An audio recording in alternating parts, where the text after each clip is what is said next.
अस्सलाम वालेकुम दोस्तों। रमज़ान शुरू होते ही हमारे ग़िज़ाई मामूलात में तब्दीली आ जाती है और सारा दिन हमने कुछ खाना पीना नहीं होता। इसकी वजह से जिस्म के अंदर हरारत पैदा होती है और जिस्म को भूख और प्यास दोनों का सामना करना पड़ता है। प्यास और भूख की शिद्दत को कम करने के लिए इंसान मुख्तलिफ तरह की ग़िज़ाओं का इस्तेमाल करता है, जिनमें से एक ग़िज़ा दही भी है। और अक्सर लोग दही का इस्तेमाल इस वजह से करते हैं कि सहरी में दही खा लेते हैं, इससे प्यास नहीं लगती। दोस्तों, दही के फ़वाइद से इनकार तो हरगिज़ नहीं किया जा सकता, क्योंकि दही खाने के बेशुमार फ़वाइद हैं और दही का इस्तेमाल इंसानी सेहत के लिए ज़रूरी भी समझा जाता है। लेकिन दोस्तों, दही के इस्तेमाल के हवाले से गलती है, इसके बारे में आज की वीडियो में आपको बताएंगे कि ये गलती कई लोगों की जान ले चुकी है और अगर इस गलती को दोहराया जाए तो ये मज़ीद कई लोगों की जान ले भी सकती है। इसलिए आपने इस गलती से जो सहरी में की जाती है दोहराना है। इस गलती के बारे में जानना हर किसी के लिए इंतहाई ज़रूरी है, लिहाजा आपने इस वीडियो को ज़्यादा से ज़्यादा लोगों तक पहुंचाने की कोशिश करनी है। ये गलती क्या है, मुकम्मल तफसील आपको बताएंगे। वीडियो को आपने स्किप नहीं करना और वीडियो को आखिर तक लाजमी देखना है। हमारी तमाम बहनों और भाइयों से गुजारिश है कि दुरूद पाक की बरकत से होने वाली दुआ में शामिल होने के लिए अपना नाम कमेंट सेक्शन में ज़रूर लिखें और हमारी दुरूद पाक की महफिल का हिस्सा बने। प्यारे दोस्तों, सबसे पहले आपको दही के फ़वाइद और इसके सहरी में इस्तेमाल के फ़ायदे बताते हैं। इसके बाद आपको इस गलती के बारे में बताएंगे। दही के इस्तेमाल में जो गलती की जाती है वो भी आपको सुननी है, लेकिन याद रहे कि दही एक ऐसी ग़िज़ा है कि जिसका सहरी में इस्तेमाल कर लेना बहुत ही ज़्यादा मुफीद है।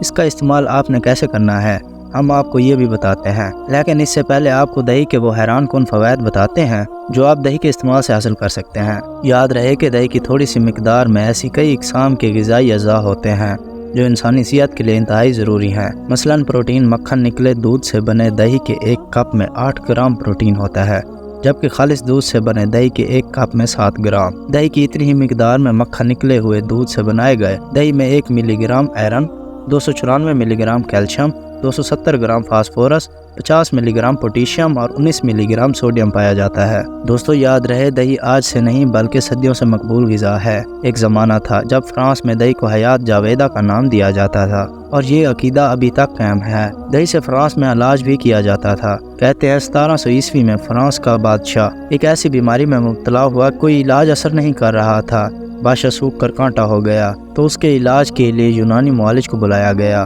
उसने बादशाह को सिर्फ दही का इस्तेमाल कराया और बादशाह सेहतयाब हो गया। फ्रांस के एक माहिर प्रोफेसर लिखते हैं कि दही दराजी उम्र की चाबी है। इसके इस्तेमाल से न सिर्फ इंसान बहुत सी बीमारियों से महफूज रहता है बल्कि उम्र भी तवील पाता है। तो दोस्तों, मालूम हुआ कि दही के अंदर इंसानी सेहत के बहुत से राज छुपे हैं, इसलिए दही का इस्तेमाल वैसे भी अपने मामूल में शामिल करना चाहिए। लेकिन आइए आपको बताते हैं कि इसका इस्तेमाल सहरी में करने के क्या फ़वाइद हासिल होते हैं। याद रहे कि दही की ये खासियत है कि ये निज़ाम हाज़मा को बेहतर बनाता है। दही में एक ख़ास प्रोटीन शामिल होता है जिसके बारे में शायद आपने किसी न्यूट्रिशन से सुना भी हो। माहिरीन के मुताबिक दही में शामिल की ग़िज़ा को ज़्यादा बेहतर तरीके से हज़म होने में मदद देता है, जिसकी वजह से मैदे पर बोझ नहीं होता और ना ही पेट में गैस होती है। अक्सर लोगों को रमज़ान में ये शिकायत होती है कि मैदे पर बोझ हो जाता है, गैस्ट्रिक की शिकायत रहती है। तो इस मसले के लिए आप सहरी में थोड़ा सा दही इस्तेमाल कर लें तो इंशाअल्लाह निज़ाम हाज़मा भी बेहतर होगा और इन मसाइल से छुटकारा भी मिलेगा। और उसको सहरी में इस्तेमाल करने का दूसरा बड़ा फ़ायदा ये है कि ये प्यास की शिद्दत को कम करता है। सहरी में खाने के बाद दही इस्तेमाल करने को अगर आप अपना मामूल बना लें तो इसका ये फ़ायदा होगा कि आपको प्यास नहीं लगेगी, क्योंकि अब मौसम गर्म हो चुका है और प्यास की वजह से बाज़ औक़ात रोज़ा मुश्किल हो जाता है। इसलिए दही का इस्तेमाल ज़रूरी किया करें ताकि आपका रोज़ा अच्छा गुजरे और आप अच्छे तरीके से अपना वक्त इबादत में गुजार सकें, बजाय इसके कि प्यास की वजह से निढाल होकर इधर उधर घूमते फिरें और शिकायतें करते फिरें। प्यारे दोस्तों, ये तो हो गए दही के सहरी में इस्तेमाल करने के फ़वाइद। चलिए अब आपको इस गलती के बारे में बताते हैं जो अगर की जाए तो जानलेवा हो सकती है। इसके बाद आपको दही के इस्तेमाल के सही तरीके के बारे में भी बताएंगे, लिहाजा वीडियो को आपने स्किप नहीं करना। दोस्तों, ये गलती जो दही खाने के हवाले से की जाती है, इसकी वजह यह है कि अक्सर लोग सहरी के आखिरी वक्त तक जागते हैं और फिर वक्त की कमी की वजह से जल्दी जल्दी में बहुत सी चीज़ों को एक साथ खा लेते हैं। ये लोग दही खाते हैं और ऊपर से चाय भी पी लेते हैं। याद रहे कि दही और चाय के इस्तेमाल से मैदे में तेज़ाबियत पैदा होती है और जो कि आपके लिए परेशान कुन हो सकती है, और इसके अलावा ये तेज़ाबियत और ज़्यादा हो जाए तो मौत का सबब भी बन सकती है। रमज़ान में अक्सर लोग मैदे की खराबी और तेज़ाबियत की शिकायत करते हैं और इसकी बड़ी वजह यही है कि वो दही खाने के फ़ौरन बाद चाय पीते हैं। प्यारे दोस्तों, दही खाने में जो दूसरी गलती है वो ये है कि बाज़ लोग प्यास से बचने के लिए सहरी में भी तरबूज या खरबूजा खाते हैं और ऊपर से दही भी खा लेते हैं। तो याद रहे कि तरबूज या खरबूजे के बाद दही खाना मौत को दावत देने जैसा है, क्योंकि ये दोनों चीज़ें भी अगर एक साथ खाएं तो ये मैदे में ऐसा तेज़ाब पैदा करती हैं जो हैज़े का सबब बनती है, और बाज़ औक़ात ये हैज़ा मौत के मुंह तक पहुंचा देता है।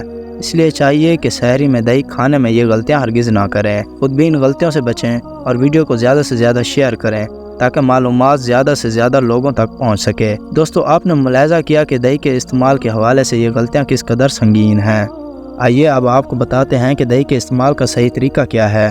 तो इस बात को गौर से सुन लें कि सहरी में दही खाने का बेहतरीन तरीका ये है कि आपने 4 से 5 चम्मच दही सहरी करने से पहले इस्तेमाल करने हैं और इसी तरह से सहरी खा लेनी है। बाद में भी आपने 4 से 5 चम्मच दही के खा लेने हैं। याद रहे कि ये कम से कम मिकदार है जो आपको बताई गई है। आप अपनी तबीयत के हिसाब से इस मकदार को ज़्यादा भी कर सकते हैं, इस तरह से कम भी कर सकते हैं। इसी तरह से दही का इस्तेमाल आज ही करके देखें। इंशाअल्लाह सुस्ती, कैली और प्यास से छुटकारा मिलेगा। इजाज़त दीजिए, अल्लाह हाफ़िज़।